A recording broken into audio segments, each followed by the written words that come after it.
Croeso chi ar fore digon gwyntog yma i'r Gell ym Mangor. Na dda gan I gael eich cwmni chi ar ddechrau wythnos newydd. O'n I ddim amdano chi, ond mae'n ambell I adnod yn y Beibl sy'n gwneud I mi deimlo yn ddigon anghyfforddus. Yn wir, a nhw'n gallu codi braw arna I. A dwi ddim jyst yn sôn am y rhai sydd yn cyfeirio at dan y brwmstan, y dylen I fod yn cymryd rheini o ddifri, dwi'n siŵr. Mae un o'r adnodau hyn yn eiriau ddaeth o ennau'r arglwydd Iesu Grist I hun. Mae'r adnod i'w gweld yn Efengyl Mathew, pennod 12 ac adnod 36. Rwy'n dweud wrthych am bob gair di-fydd a lefara pobl, fe roddant gyfrif amdano yn iddo farn. Mi nes I orffen y myfyrdodau yr wythnos diwethaf yn sôn am y modd da ni'n gallu pentyrru geiriau, ac fel pregethwr, mae miliynau o eiriau wedi dod allan o'm gennau ar draws y blynyddoedd. Wrth gwrs, tydi'n eiriau fi ddim jyst wedi cael eu llefaru o bilpid. Maen nhw'n dweud na tydw I ddim y person mwyaf siaradus welwyd erioed. Dwi ddim yn dda am fan siarad. Ond rydw I hyd yn oed wedi cymryd rhan mewn mwy o sgyrsiau nag y gallai I gyfri. A dyma Iesu'n dweud fod na roi cyfri yn mynd I fod am y cwbl ohonyn nhw. Rwan, peidiwch â cham ddeall yr hyn oedd Iesu'n I ddeud. Da ni'n gwybod nad ryw greadur sych di hiwmor oedd o. Y gwyn gan y Phariseaid amdano oedd I fod o'n rhy llawen yn wahanol I Ioan Fydyddiwr. Oedd o'n gyfaill pechaduriaid ac yn aml i'w gweld y mwynhau yn eu cwmni nhw. Ond mae'n siŵr yn bod ni'n gwybod fod na sawl peth y byddai'n well pe na bydden ni erioed wedi I deud nhw. Mae na eiriau cas yn does. Geiriau wedi cael eu bwriadu I greu loes. Ac wrth gwrs fe fyddem yn disgwyl I rheini I gael I barnu.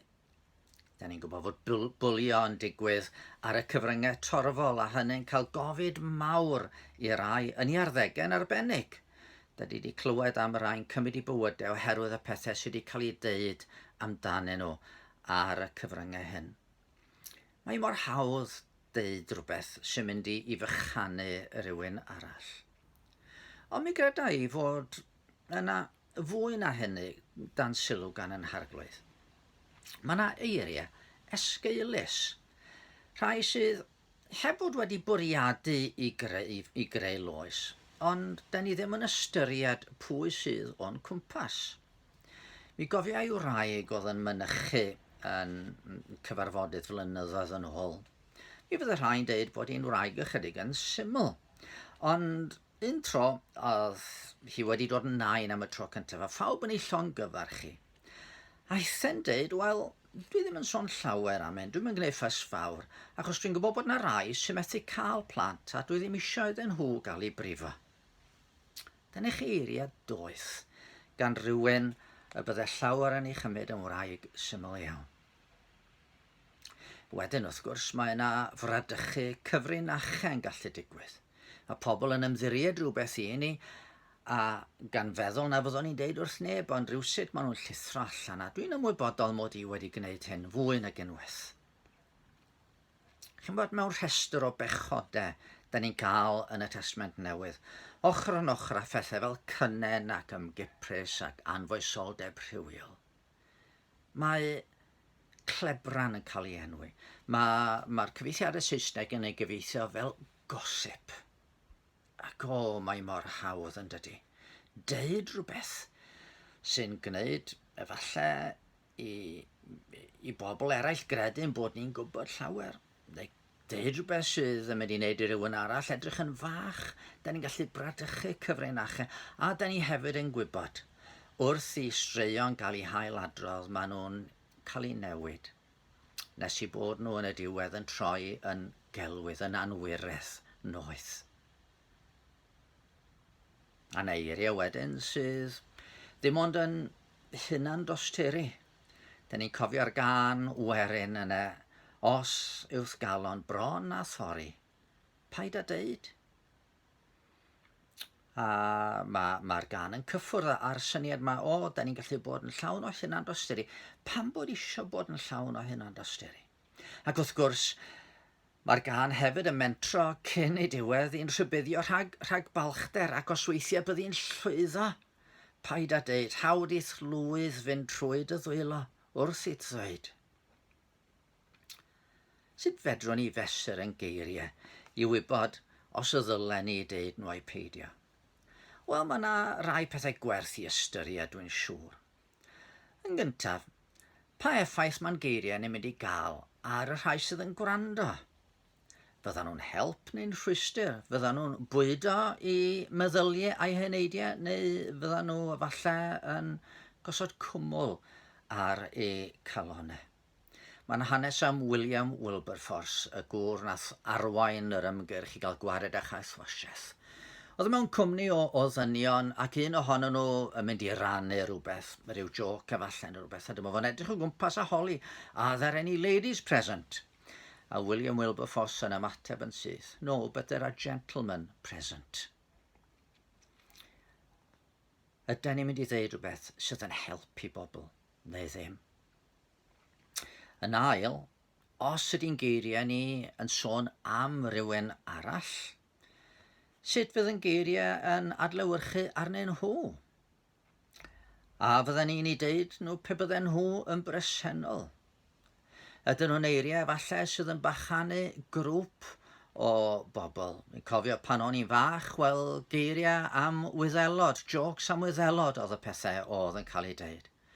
Da ni'n ymwybodol efo ymgyrch Black Lives Matter bod geiriau am bobl eraill yn gallu i bychanu nhw. Yn drydydd, ydyn nhw'n eiriau gwir. Mae Duw yn galw ni gyfrif am gelwydd. A da ni'n gallu deud celwydd yn dydi, weithiau trwy eiriau, weithiau hyd yn oed jyst trwy olwg am rywun. Pan mae rhywun yn cael ei henwi a da ni'n edrych yn sydyn mewn rhyw ffordd arbennig a mae pobl yn cymryd rhywbeth o'n golwg ni. Ydy'n geiriau ni yn wir. Yn bedwerydd, mae'n geiriau yn aml yn bradychu'r hyn sydd yn calonnau ni. Be da ni eisiau bobl feddwl amdano ni? Be da ni eisiau bobl feddwl ydyn ni? Pa fath o rai ydyn ni? Ond chi'n bod, efallai mae'r diogelwch mwyaf ynglyn a'r ffordd da ni'n siarad ydy cofio lle nes i gychwyn y myfyrdod yma. Mae yna un arall yn clywed yn geiriau ni. Un y byddwn ni'n rhoi ateb iddo fo ryw ddydd. Rwy'n dweud wrth eich am bob gair di fydd a lefar a pobl. Fe roddant gyfrif amdano yn udd y farn. Gyda llaw, y gair groeg yn y Testament Newydd sy'n cael ei gyfieithu yma fel di fydd ydy argos.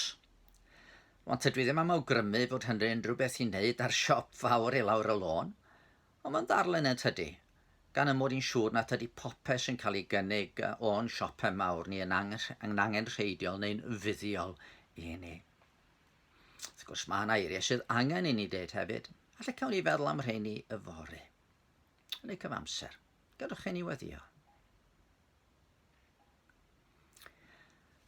O Dduw ein tad, fe weddiodd y brenin Dafydd mewn un salm o arglwydd, gosod warchod ar fy ngenau, gwyliad dros ddrws fy ngwefusau.